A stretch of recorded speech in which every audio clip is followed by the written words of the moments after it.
Welcome to another Happy English podcast coming to you from New York City. And here's your English teacher, Michael. All right. Thank you, John, and thanks, everyone. This is Happy English Podcast, episode 539, Vocabulary Related to Space. Hey, guys, it's Michael here from Happy English, and I'm back with another podcast English lesson.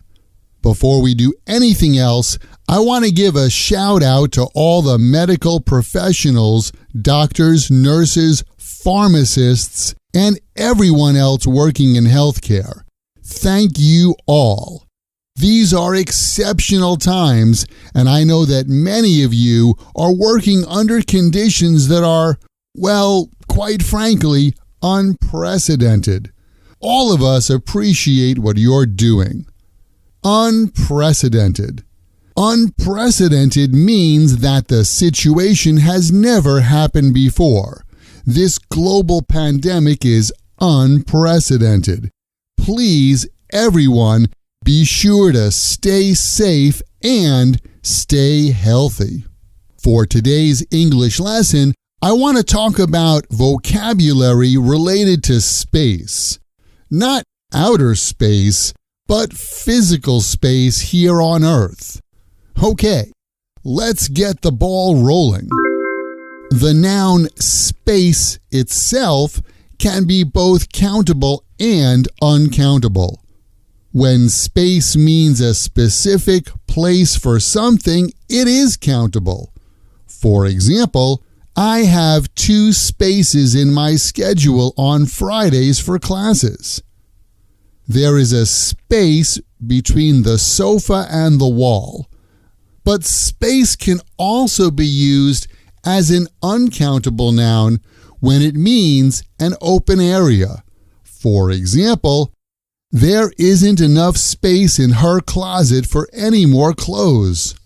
There would have to be more space in the garage to fit 2 cars.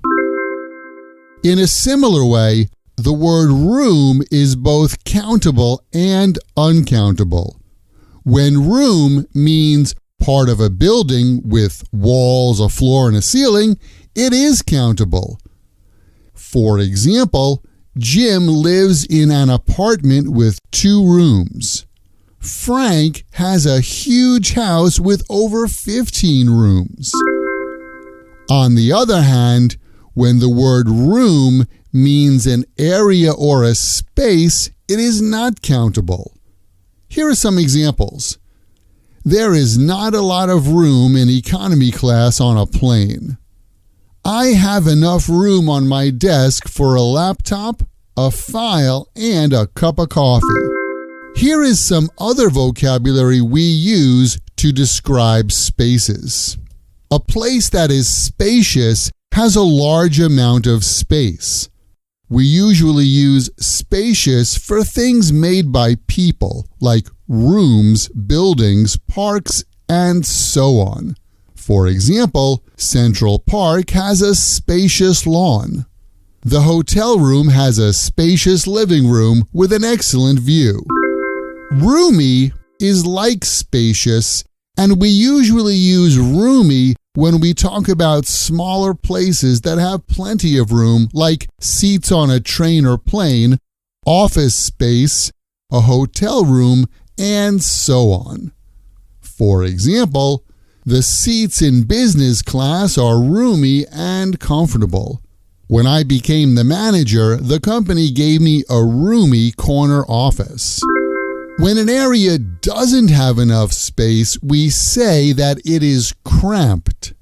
Cramped means there's a lack of space. For example, my seat on the flight to Miami was very cramped. The apartment I rented in New York City was small and cramped. When there are too many people or there is a lot of traffic, we can say that the area is congested. For example, Times Square is the most congested place in New York City. The highways in LA are often congested even when it is not the rush hour. And finally, jam-packed is the casual version of congested. But jam-packed can also be used in a sentence with a positive meaning. For example, the highway was jam-packed during the rush hour. The tour I went on was jam-packed with fun activities every day. Well, I think this lesson was jam-packed with vocabulary. Keep in mind, the best way to remember vocabulary is to write the word in a sentence that is true for you and then memorize your sentences. Okay, that's our English lesson for today.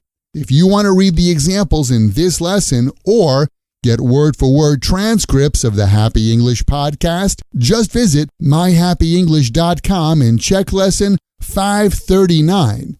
While you're there, check out the Happy English Learners Club. Thanks for studying, and I'll see you next time at Happy English. Catch you later. This podcast was brought to you by Happy English. Please visit myhappyenglish.com. Show your support for Happy English by leaving us a review. Get English, get happy, Happy English.